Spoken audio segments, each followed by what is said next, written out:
Hey everybody, welcome back to the Kizzy Show, where we talk about what you want to hear. My name is Kizziah, and I'm so overjoyed to be bringing you this special edition of the show. As you can see from the whiteboard behind me, today is Election Day. This is our election special on the show, and you may be thinking, hey dummy, Election Day is in November.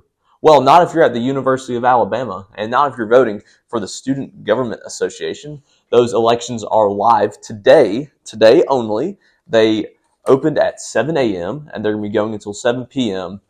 If you're a student at the University of Alabama and you want to know how to vote, there's an email that was sent to you from the Student Elections Board. You can vote for the SGA president, vice president, all the positions, and for the same positions for your certain college.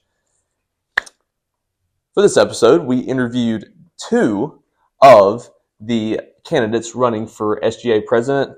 The third candidate, I'm going to go ahead and just talk about her now. Samantha Simmons, we sent her an email. She did not respond. So that's her loss. Anyways, the first candidate we interviewed is Mr. Kyle Porter. Kyle's a former Eagle Scout, and he's a 5-time recipient of the University of Alabama President's List, which that means he's really smart. To put it in English, Kyle was super great. We had originally scheduled this interview for Sunday, but then a bunch of stuff happened. We had to move it to Monday, but he was so flexible. He was really great, super nice, and he gave us some great answers. So here's our interview with Kyle Porter. All right, we're here with Kyle Porter today. Kyle, how you doing today? Good, how are you? Doing great, man. Just briefly tell us a little bit about yourself. Like, who is Kyle Porter? Yeah, well, firstly, thank you so much for having me on today. This is a kind of unique and really cool experience. You guys have been absolutely great, so thank you so much for this. My name is Kyle Porter. I'm a senior here at the university studying Japanese and public health, a little bit of mix of everything, right? And I'm running for your SGA president this year. So what I am about you and everyone in this room and everyone like myself who's just a regular student who wants their voices heard and wants to be advocated for. Man, that's awesome. Why public health and Japanese? That's a really interesting combo right there for the major. Yeah. So I'm a pre-medical student. So I am applying to medical school in the future after I get over the MCAT. If you're familiar with that, it's just like the matriculating test you have to take. So I thought that public health, gave me, a unique perspective to medicine.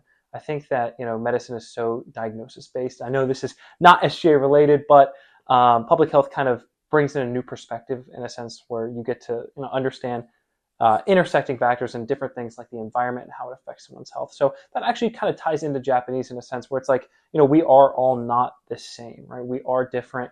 And one of the platforms and tenets of our policy here, running for the SGA is that our differences actually bring us together and it doesn't pull us apart. So Japanese is something unique. I love Japanese food, so that's usually what I say when people ask me. But their culture, and it's not even just them. I have tons of exchange student friends here at the university and in Japan, and they are wonderful. But it isn't them solely that attracts me to the country and just the general interest. It's how well American culture and Japanese culture match. I mean, we complement each other so well. And it's just, I've been able to build so many relationships with those people and, even my classmates and the Americans on our side. So it's been great. All that ties into just understanding different perspectives and being able to apply that not only in a future with medicine, but here with the SGA.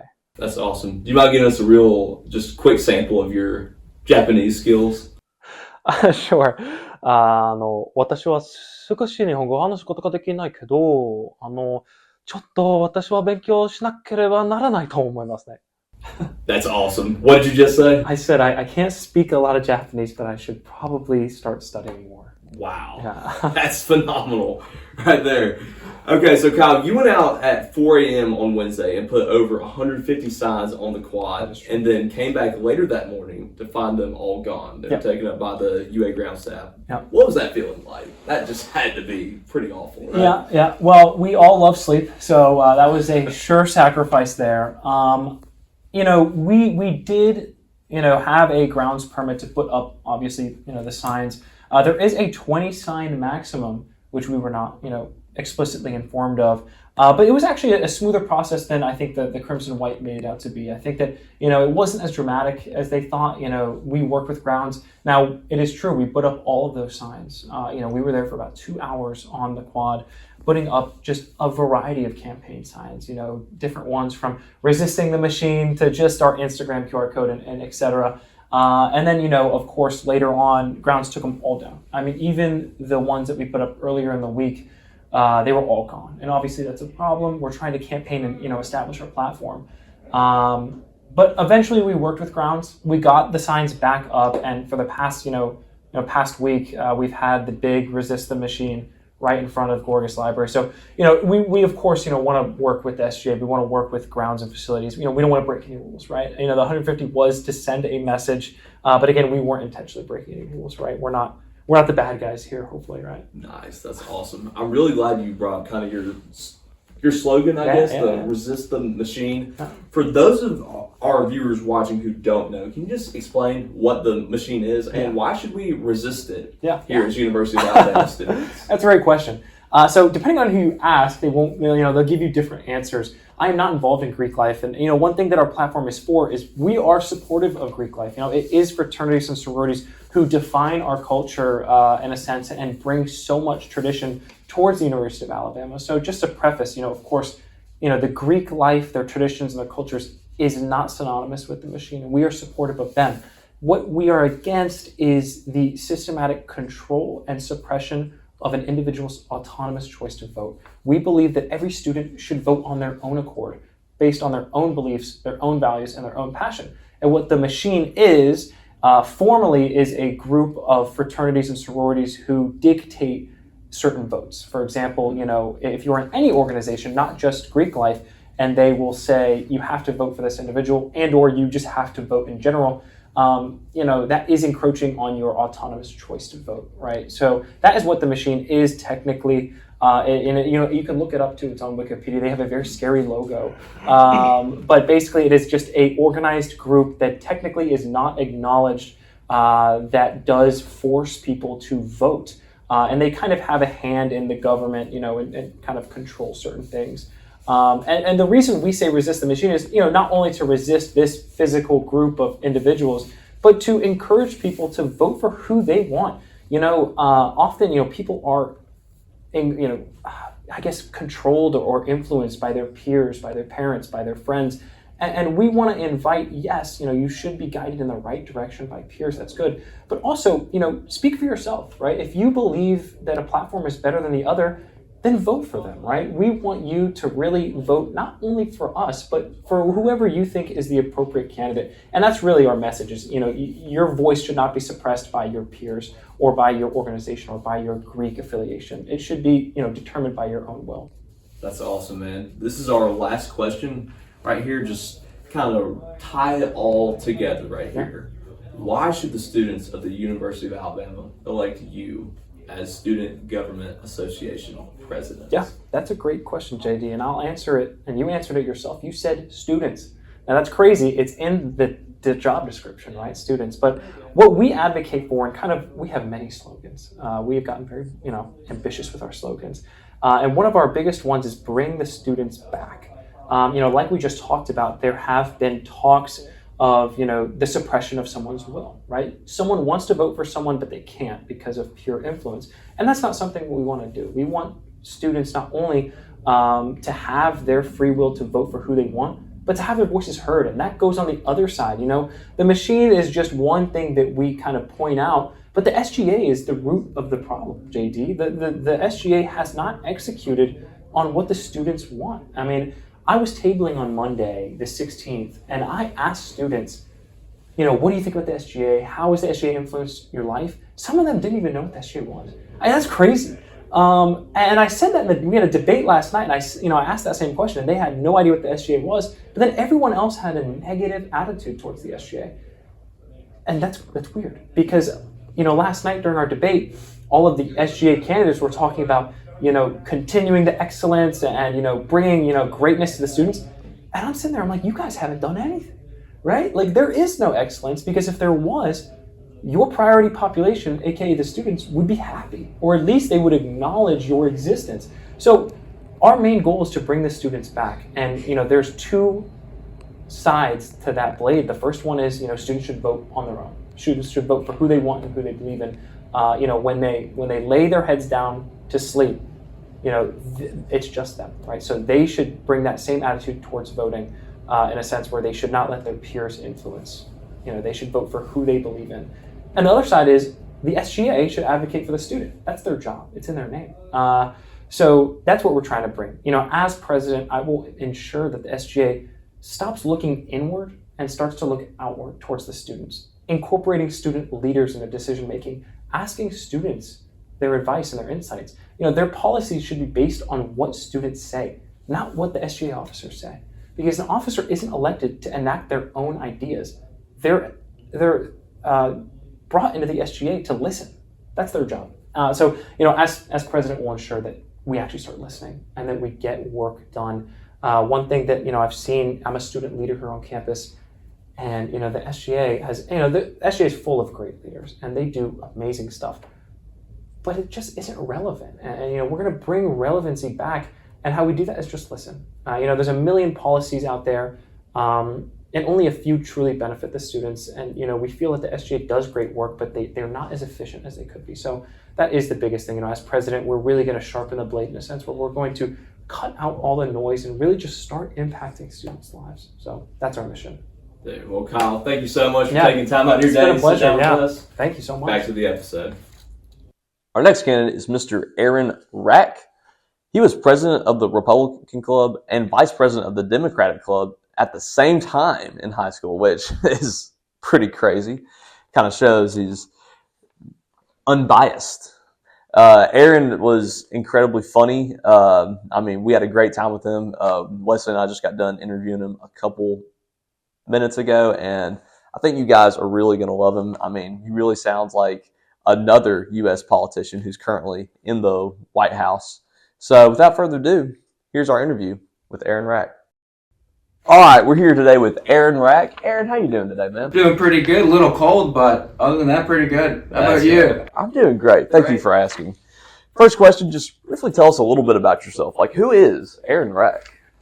Well, I'm Aaron Rack, and I'm running for SGA president, of course. I want to bring a lot of change to the student body. All of my other opponents have been given some kind of canned answers we're going to do this, we're going to do that. I'm going to make Alabama fun again. So on day one, we want to get rid of parking services. We already put out Liberation Day. It's going to be September 18th, 2026. So when we get elected, we'll have the grand opening of the Bama Bar on that day. We'll all have the Freedom Dividend on that day. We'll all celebrate together over there, and we'll have a great time, the best time you could have ever had. And you're all going to be sitting there. You're like, wow, what a great year. At the end of the year, you guys are going to want to run me again, but I'm going to be graduated by then. But I'm Aaron Rack. I just want to make Alabama fun again, and I want to make sure that this is the best student body in the entire country. Make Alabama fun again. I love that little MAFA right there. That's a fun little slogan. You kind of already talked about this with the parking and all that, but is there anything else you would specifically like to change? So we have a few more things. I think they're pretty popular. I get a lot of good reviews on this. So number one, there's a course change fee. You guys might be familiar with that.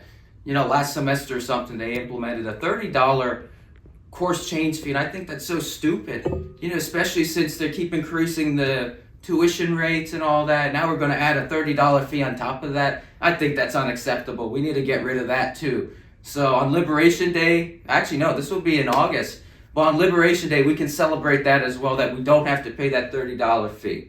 That's another big thing. Another big thing is bar covers. I just recently turned 21 here, and I started walking to the bars around here. I was so surprised how expensive these bars are. I'm like, I'm not going to pay that much money. It's so bad that if I want to go to the bars, I go to New Orleans, because down there, they don't have a cover. So we're losing a lot of economic things here just by having the bar cover so high. Because if it's lower, I guarantee you, more people would be in there. They'd have more sales, and it would be better for the economy as a whole, because people stay here more for the weekends. Because I don't want to stay here over the weekends if I'm paying $1 million to get into a bar. Another thing is scholarships. we recently changed the scholarships, or they changed the scholarships to reviewing them every semester. And, there's a lot of people, freshmen or everything, they don't really do too well in the first semester. Now they're already going to get hit on the head with this, we're going to put you on probation. So I think we should move it back to every year, just like how it was always. It needs to go back to at the end of the year in May. Or if we're going to keep it like that, if we want to be mean like that, how about we evaluate you for better scholarships if you do a lot better than what your high school numbers showed? So like if you do make president's list or something, we can bump you up scholarship tiers. I think that could be a good compromise if they don't want to budge on that. So, as a commuter student who has already had multiple parking tickets, even though I've only been here for a year, I totally agree with you about the parking situation here on campus. Like, if I had 4 letters to describe it, I'd do BUNS, buns. So what's another 4 letters for that? Okay, this is a family-friendly show. But what specifically can you do as an SGA president to help fix the parking? I know you kind of talked about this a little bit, but just like specifics as an SGA president, like what can you do to influence? Well, we're going to talk with the administration, the Department of Finance and Operations. We're really going to tell them, we don't want this. We come to school here. We pay all this money. You have to fix it, and my whole thing, the way we can do it best, we talk to Department of Finance and Operations. We want to defund them to the best extent. We can keep a few of them around to enforce like the handicap spots. But if we're just enforcing these spots like in the middle of summer, in the lot by the student center, there's no need for them to be there that time of day in the year. So we need to kind of get rid of them, and we need to liquidate their fleet. And, this is going to be really cool. We're all going to love that. We're all going to be celebrating that. We're going to have a freedom dividend. So we want to instruct the Department of Finance and Operations. We're going to sell a lot of these fleet cars, and we want to give the money back to us in our student accounts. Because, the university talks about defunding some things and some organizations, some whatever. So they want to defund something. So I have the perfect thing to defund. Let's defund parking services. Roll Tide to that. What are your feelings about the current SGA and what they are or are not doing to help the student body here at UA? Can you repeat the question? Absolutely. What are your feelings about the current SGA, Student Government Association, for those of y'all who don't know, and what they are or are not doing to help us students here at UA? Well, I don't know if I can even answer that because I don't even really know what they're doing. Like, they just kind of sit there. The only thing I can point to them doing is the thing, on the crosswalks, right? We have the crosswalks and it has some thing with an elephant and some guy. It says, like, look up or something. That's the only thing I can point to that they've done. And other than that, I don't really know anything that they've done. So that's why I decided to run because, I know how to get the SGA working again, and I'll get it working like it's never been working before. And that's a big thing of why I want to run, and I'm not going to use these canned campaign promises. I'm actually going to be doing it from day one, and we're going to be doing a good job, and we're going to be shaking up that SGA like it's never been shaken up before. And that's why I decided to run, because I think I'm the only one who can do it, because I'm really the only one. If you watch the debate, I'm the only one who brought up anything about anything like this. Everyone else is bringing up, we're gonna build back better or something. I'm the only one actually coming up and saying, hey, we want to do this, we want to do that, and we're gonna make SGA fun. We're gonna make sure everyone's gonna open up the school papers, the school media. That's my SGA. Explain your unique campaigning method, like going up to random people in the street, and just kind of, first of all, why do that, and also how effective has it been? I think it's been very effective. It's given me all of my campaign points. It's kind of bolstered what I wanted to do. So I've kind of changed my campaign since my statement of candidacy. We've added some things like the Bama Bar. We've added some things like the scholarship thing, but that's because I've been walking around and talking to people.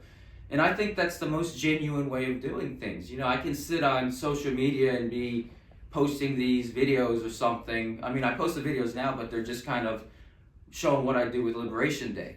But that's because I've been talking to people organically. I think talking to these people organically, I'm able to kind of stop them, say, hey, I'm Aaron, I'm running for president. What do you want? What do you want out of me if I become president? And kind of talk to them for a little bit, get whatever they want, and then I'll be like, okay, that's good. I also think it gives me a good opportunity to get other ideas. You know, there's some ideas that I've heard that I never really thought about, and perspectives that I've never really thought about. So I think that me doing it like that would be the most organic way. And this is a one-man show. Everyone else has, you know, campaign managers. We have like 40 people on staff. The campaign manager is me. I'm the candidate. I'm the finance manager. I'm whatever. Every single position I am in. So I'm a one-man show, and I'm really devoted to it. And I think that me doing the way that I'm doing it is the best way to organically connect with the students. Aaron, this is our final question here, just to kind of tie it all together, just really summarize it and get really concise. But why should the students of the University of Alabama elect you as Student Government Association President? Well, they should elect me because they're going to have the funnest year they've ever dreamed of. This will be the best year by far of any SGA president in history of this, probably the history of the state. We're going to bring in Auburn, the whole SEC.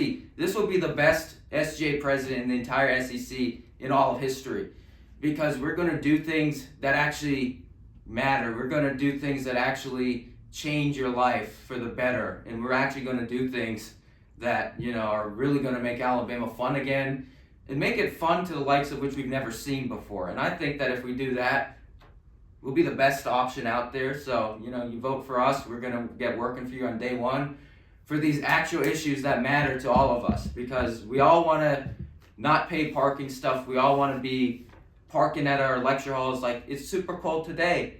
You know, we can all park today if it's cold or something. And maybe, you know, even on President, I'm going to ask President Moeller, you know, you're from Ohio. Why don't you keep the cold up there? You know, that's probably why it's so cold there, because Moeller's down here. So we got to tell him, hey, can you please bring the cold back up to Columbus? We're not in Columbus anymore. So that's another thing I'm going to ask him, or, you know, because it's too cold. I feel like I'm in Ohio right now. I feel like I'm at Ohio State, which we're at Alabama anymore, Dr. Moeller. We got to make sure that it's warm here.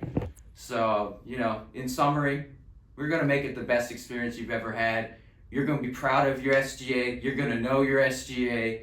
So I'm going to be out there all the time. I'm going to keep making the rounds all the time. So I'm not going to shrink from my responsibilities. I'm just going to keep having fun with it.